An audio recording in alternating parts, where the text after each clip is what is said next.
Like this, when that happened, you know, we all had it on tape a long time ago, but collectively, it just seemed embarrassing for Harlem. And, you know, for me, family, if we truly are family, should be kept, you know, families fight, but the rest of the world don't need to see that. You know, I didn't think, you know, it didn't look like it went in his favor in that moment, you know what I'm saying? But, you know, I just felt real disrespected that he had brought some people down to even think about doing something to me. And my girl was out there, his girl was out there. But it was like some fights you just don't even be proud of. It's like being your child. So you don't be like, yo, I just spanked my kid. And I'm not saying my child, but you know, I know him young, and it's like to see that version of him is a lot different. Like I said, his name was Jomo before Jim Jones. He became Jim Jones, but I know Jomo. So I'm not saying that's soft or whatever, but I know that version could not beat me. You know what I'm saying? And you know, or at least I had to see. But either way, you know, as a man, somebody comes to your establishment, it'd be like someone coming in here. It was the reason why when I had a barbershop, I would feel any kind of violation in the barbershop was a violation to me. Like, you know, this is my spot, you gotta take that up. And if you did something like rob somebody in my spot, now I got to come see you. And that type of stuff would happen. So I'm like, man, I get in so much trouble when I'm outside because I feel like I'd rather go out on my shield and get beat up. I have to get beat up before, especially if it ain't no guns or nothing, before I'm gonna just let somebody straight disrespect me. After the video of Jim Jones trying to jump Dame Dash surfaced, it raised a question. Why? What made Jim decide to get in his car and pull up on Dame with full intentions to harm him? The more you look, the deeper it gets. It was even alleged Jim was the reason behind the start of The Rock's downfall. However, if you ask Jim about the role he played, he would deny it. In this video, we take a closer look at what really happened. Click like, hype this video if you like it, and see you in the comments. Asking him about the Rockefeller split, and then Dame said Jim Jones was probably the first part of like that situation ending. Said that you slapped Lenny S. I did not do none of that. Shout to Lenny S. You heard? Like, it's just crazy how people just shout out to shit. History is history. It's news to me that I was the damn, I didn't even know that I could be that powerful, that I could be the pebble that started to chip away at The Rock.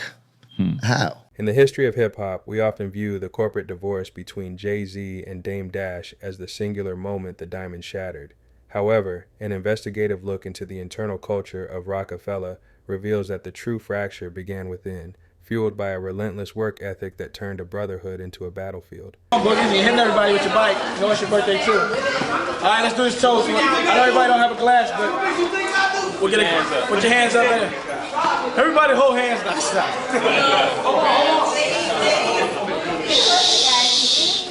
I'm getting crunchy now. All right, anyway. Put the TV, man. All right, anyway, I'm about to do my toast. All right, but we gotta do it anyway. This is great. I love this kind of sentimental stuff on TV. That's what it's all about.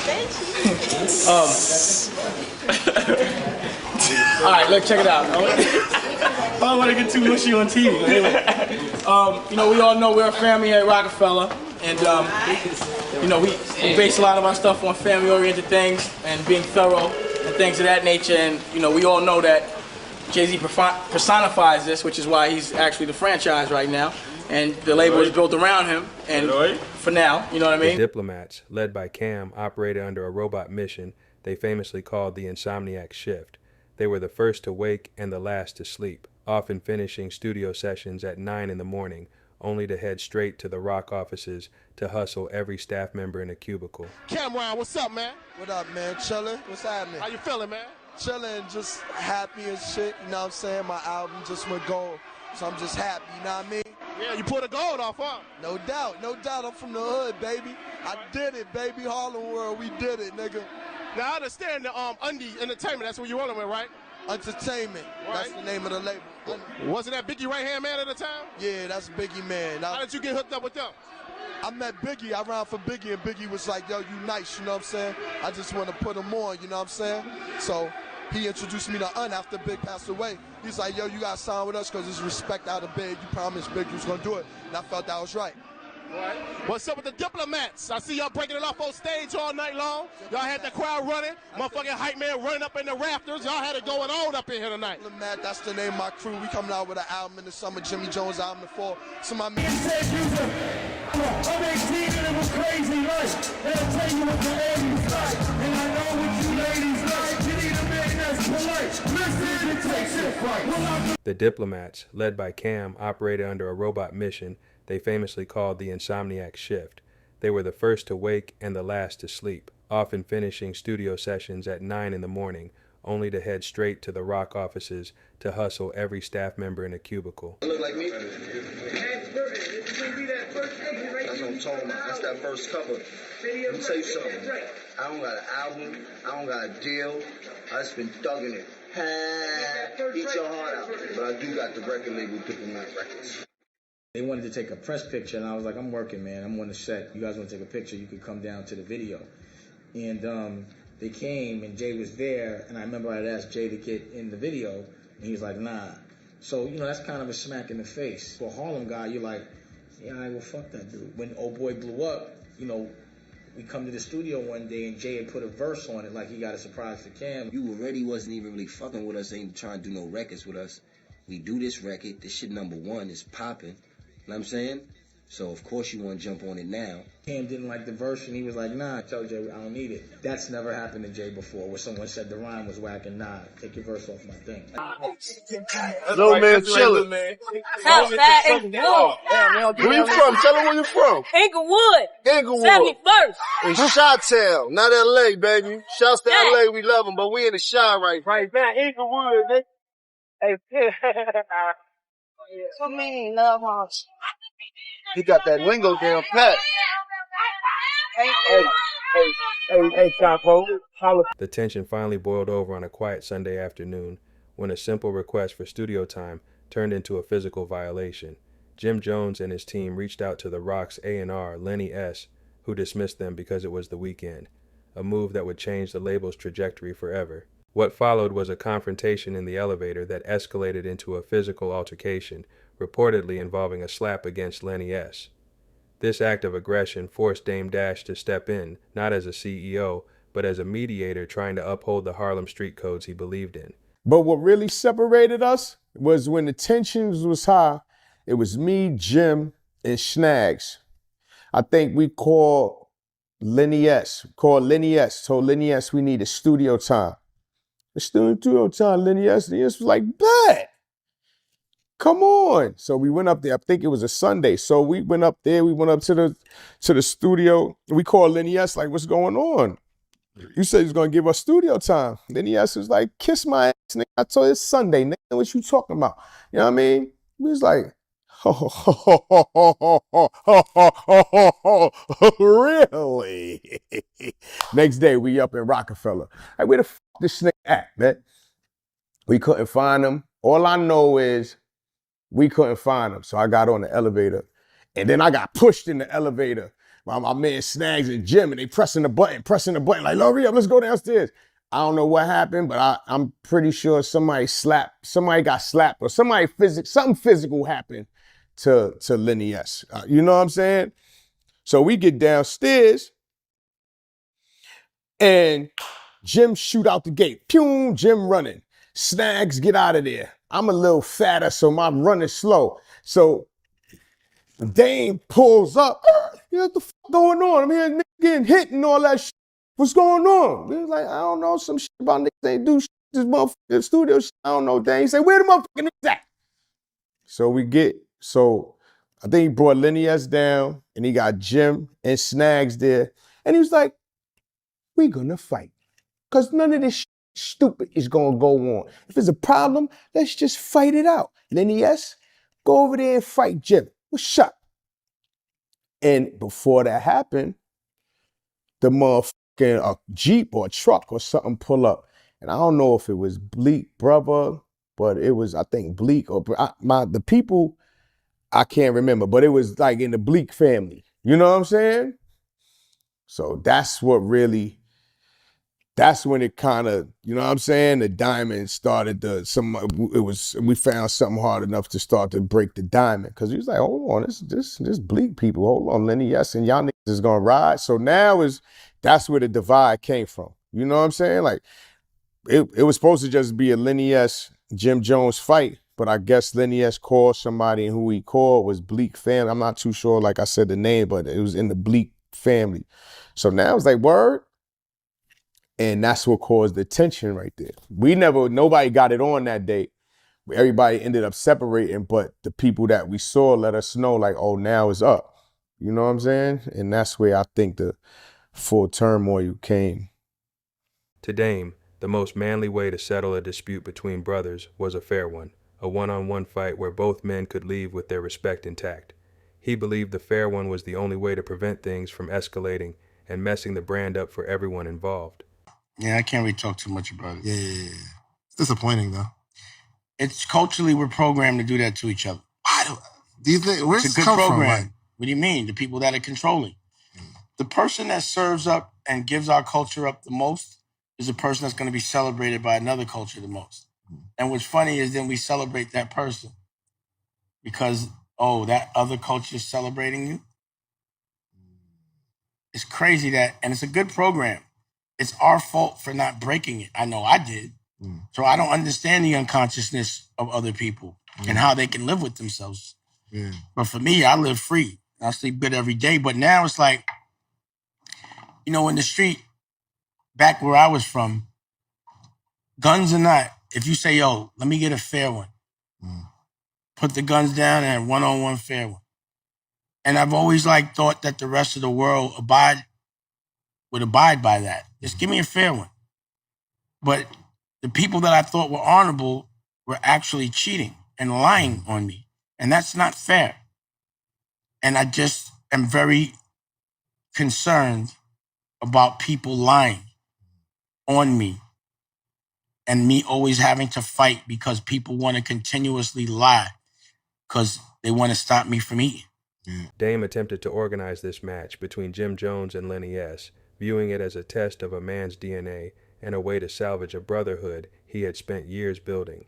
He felt that if they didn't handle it, man to man, the trust that allowed them to work in full safety would be gone forever. However, the team was already too far gone, and the brotherhood was compromised when others were called in for backup. The environment shifted from a controlled dispute to a potential civil war when members of Memphis Bleek's family arrived to support Lenny S. This was the moment the diamond truly cracked, as it signaled that the original rock team was now riding against the diplomats. For Dame, the betrayal was deeply personal, comparing the heartbreak to beating your child because he had known Jim Jones since he was just Jomo. The world don't need to see that. You know, I didn't think, you know, it didn't look like it went in his favor in that moment. You know what I'm saying? But, you know, I just felt real disrespected that he had brought some people down to even think about doing something to me. And my girl was out there, his girl was out there. But it was like some fights you just don't even be proud of. It's like beating your child. So you don't be like, yo, I just spanked my kid. And I'm not saying he's my child, but you know, I know him young, and it's like to see that version of him is a lot different. Like I said, his name was Jomo before Jim Jones. He became Jim Jones, but I know Jomo.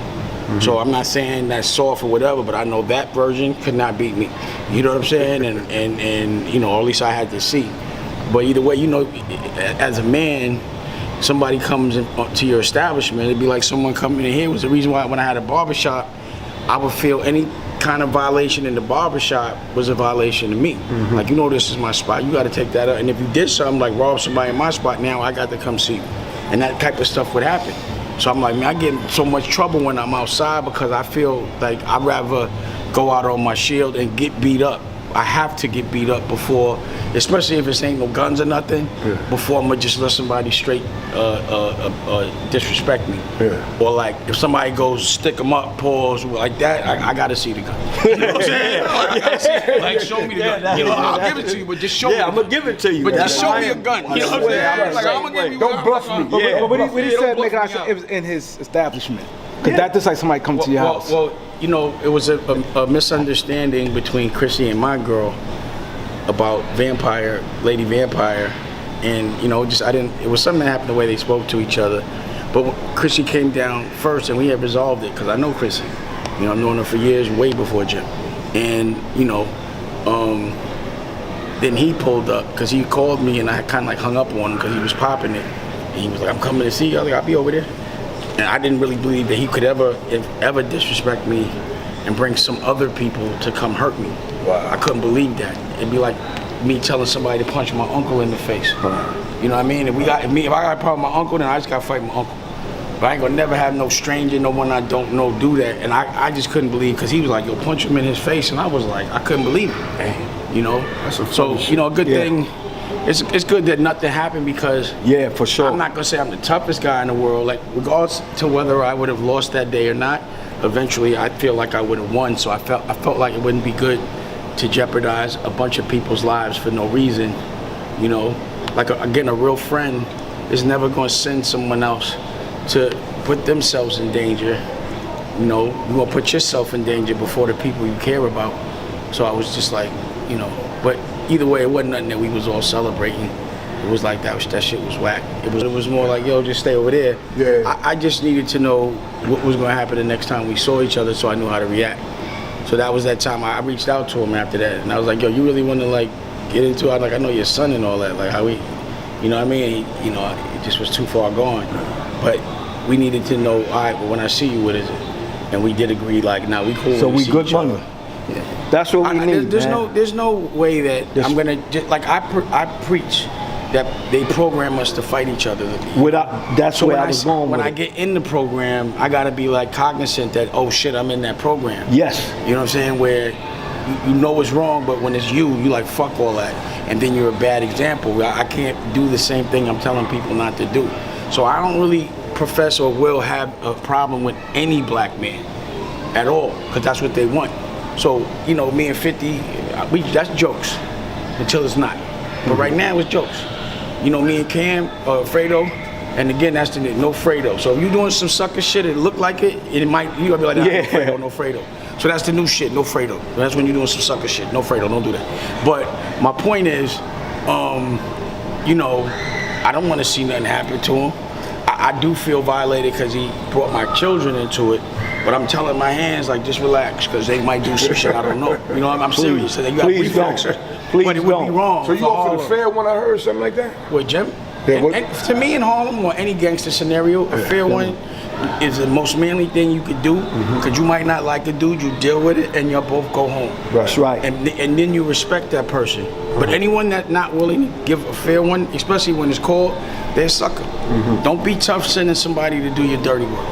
If you have a problem with it's man on man, and let's be brothers after. Right. And that's respectable. That's how we grew up, though. That's how we grew up. Fair one. So yes, sir. I've seen like real niggas getting real money, and a nigga that's not getting so much money, and nigga be like, yo, I need a fair, all right, take the jury off, y'all chill out, and we do a fair one.